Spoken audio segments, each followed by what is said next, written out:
Esta cidade tem de tudo.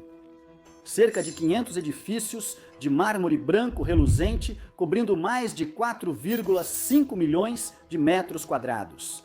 Um complexo de fontes com 27 jatos sincronizados, reconhecido pelo Guinness como o local público com mais jatos de fonte. Um aeroporto de 2,3 bilhões de dólares americanos em forma de falcão, com capacidade para 14 milhões de passageiros ao ano e uma grande arena de gelo coberta para 10.300 pessoas, construída em pleno deserto. Sem esquecer a estátua banhada a ouro de 15 metros de altura do ex-presidente Saparmurat Niyazov, erguida orgulhosamente na cidade. Esta cidade tem de tudo, tudo exceto pessoas. Agora a pergunta é: por que um governo gastaria até 15 bilhões de dólares na construção de uma megacidade onde ninguém iria morar? Parece estranho, né? Esta é Ashgabat, capital do Turcomenistão, reconstruída após um terremoto devastador. Mas aqui está o estranho. Essas ruas enormes estão silenciosas e os apartamentos luxuosos vazios. Por que investir tanto dinheiro em um lugar que parece uma cidade fantasma? Vamos descobrir o que acontece. Para isso, precisamos voltar ao começo. 6 de outubro de 1948, Ashgabat é uma pequena cidade na Turcomenistão soviética. As casas são de tijolos de barro e as ruas de terra com algumas carroças passando. Nada sofisticado mesmo. A uma H12, um terremoto de magnitude 7,3 atinge a cidade. Tudo desaba em minutos. Telhados desabam e paredes se partem enquanto o chão treme violentamente. Cerca de 110 mil pessoas, 2/3 da população, ficam soterradas sob escombros. Os sobreviventes cavam com as próprias mãos e a cidade está destruída, uma sombra do que foi um dia. Mas os soviéticos não ficam parados por muito tempo. Já na década de 1950, eles aparecem com concreto e máquinas, prontos para consertar tudo. Eles fazem as ruas super largas, tão largas que uns 10 carros poderiam estacionar lado a lado. Eles constroem cerca de 200 casas quadradas, onde cabem até 50 mil pessoas apertadas. Todas cinzentas e sem graça, cada uma com 4 cômodos e janelas que mal abrem. Instalam 50 bombas d'água. 10 escolas com 500 crianças cada e 5 lojinhas de pão. Isso é tudo. Não importa ficar bonito, mas fazer as coisas funcionarem de novo. Ashgabat ficou assim por anos, maltratada, simples e meio entediante. Cidade marcada por cicatrizes, mas de pé, com cidadãos se virando com o que têm. Nada de especial, só um lugar tranquilo no deserto. Mas tudo isso estava prestes a mudar.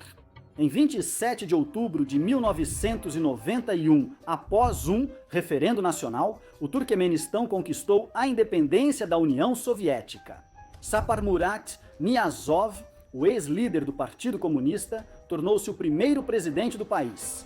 Ele tem toneladas de dinheiro do gás, já que o Turquemenistão possui algumas das maiores reservas de gás natural do mundo, cerca de 13,4 trilhões de metros cúbicos, tornando-o o quarto maior do mundo. O país extrai cerca de 80 bilhões de metros cúbicos de gás anualmente, uma renda enorme que alimentou os gastos extravagantes do governo. Com todo esse dinheiro, Niyazov decide transformar Ashgabat em uma das cidades mais bonitas do mundo, o que de certa forma não é a pior ideia. É só o jeito que ele fez. Eles começam a construir logo, mas não são coisas normais. Primeiro, Niyazov é obcecado por mármore branco. Construíram 543 prédios de mármore branco importado da Itália. No total, isso dá cerca de 4,5 milhões de metros quadrados de pedra brilhante, o que equivale a 1.000 campos de futebol colocados lado a lado. Se você andar pela cidade em um dia ensolarado, o lugar é tão brilhante que você vai ficar apertando os olhos o dia inteiro, como se a cidade fosse um grande espelho. Ele não para por aí. As fontes vêm em seguida e também são exageradas. Próximo ao Hotel August Kent, instalaram 27 jatos d'água de até 18 metros, cobrindo 125 mil metros quadrados. Elas são tão grandes que receberam um recorde do Guinness pelo maior número de jatos de fonte em um local público. À noite, 50 luzes acendem. Vermelho, azul, verde e amarelo fazem a água parecer um arco-íris dançante. Para manter a fonte, eles bombeiam 10.000 galões de água por minuto, o que enche 20 banheiras por segundo.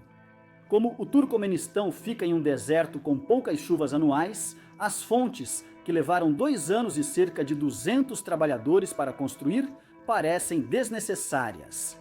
Mas isso não é tudo. Niazov decide se imortalizar construindo uma estátua de ouro de 15 metros de si mesmo em um arco de 75 metros no centro da cidade. Ela gira o dia todo, completando uma volta a cada 24 horas, uma ideia que, obviamente, foi inspirada pelo movimento do Sol. Para a estátua, eles usaram 9 quilos de tinta dourada, 50 toneladas de aço e 100 parafusos para mantê-la de pé. Ela possui 10 luzes que brilham à noite e iluminam quilômetros ao redor. Niazov, autodenominado Turkmenbashi, líder dos turcomenos, fez dessa cidade cara seu grande espetáculo.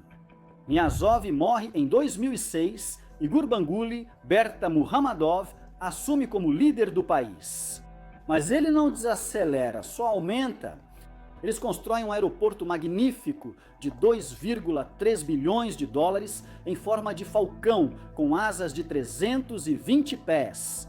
O aeroporto pode receber 14 milhões de passageiros por ano, com 72 balcões de check-in, 30 portões e uma torre de 65 pés. O aeroporto tem 10 telões mostrando os voos, 50 bancos e 20 lanchonetes, todos esperando. Infelizmente, apenas cerca de 100.000 pessoas aparecem anualmente. Também há uma arena de gelo de 12.000 metros quadrados, com 10.300 assentos no deserto de Karakum. A pista da arena é mantida a menos 5 graus, com 20 refrigeradores bombeando ar frio. Há uma pista de corrida de 400 pés acima dela, dando 10 voltas ao redor. Parece que esperavam todos, mas ninguém apareceu. Construíram uma Vila Olímpica de 5 bilhões de dólares, com 50 prédios, estádio para 12.000 pessoas, 20 campos de treino, 10 piscinas e 5 academias. Tudo isso para um país que nunca se destacou nas Olimpíadas. Cada canto dessa cidade é grandioso, brilhante e talvez exagerado. Pode surpreender saber que 1 milhão vivem em Ashgabat, mas todos estão nos subúrbios, que são simples e normais. O centro da cidade, onde foram investidos 15 bilhões de dólares, está completamente morto. As pessoas chamam de Cidade dos Mortos, e dá para entender o motivo. Você está em uma rua de 10 faixas, 3.000 postes de luz, só você e o vento. Mas por que essa cidade ainda está vazia? É simples, Niazov não construiu a cidade para as pessoas. Ele a construiu para si, usando os 10 bilhões de dólares anuais do gás para ostentar. Ele destruiu milhares de casas antigas, expulsou moradores e construiu uma cidade inacessível para eles. Os aluguéis são de milhares por mês, enquanto a maioria recebe cerca de 500 dólares com sorte. E quanto aos turistas? Bem, eles quase nunca vêm aqui. Ashgabat recebe apenas cerca de 14.000 turistas por ano. Em comparação, Dubai recebe 17 milhões. As regras aqui são tão rígidas que os turistas preferem ficar longe. Obter um visto pode ser desafiador, com exigências rigorosas e emissão limitada. O governo autoritário controla rigidamente a mídia e monitora as atividades dos cidadãos e turistas, limitando sua liberdade de explorar. Os turistas devem seguir regras rigorosas, como estar acompanhados por um guia o tempo todo. O país também tem sido criticado por seu histórico de direitos humanos. Os carros devem ser brancos. A polícia te para por andar a pé. São pelo menos 500 agentes nas ruas diariamente. Ashgabat não é uma cidade. É uma imagem. O rosto de Niazov está em cerca de 1.000 placas. E o povo? Eles estão do lado de fora, olhando para uma cidade de 15 bilhões de dólares que é cara demais para eles. Mas valeu a pena? Para a classe política, sim. Muitas estátuas de ouro e grandes recordes. Para todo o resto, não. Eles estão nos subúrbios observando uma cidade inalcançável. Vegas trouxe diversão ao deserto. Ashgabat, silêncio. O gás pode parar. 40 bilhões de pés cúbicos podem cair. E isso já começou. Os 543 prédios de mármore precisam de 10 mil horas de limpeza por ano. Alguns até começaram a rachar. Ashgabat pode seguir como espetáculo do país do deserto ou desabar como casas de barro. No total, 15 bilhões de dólares criaram uma mega cidade e uma cidade fantasma. E você, o que pensa? Conte pra gente nos comentários e obrigado por assistir.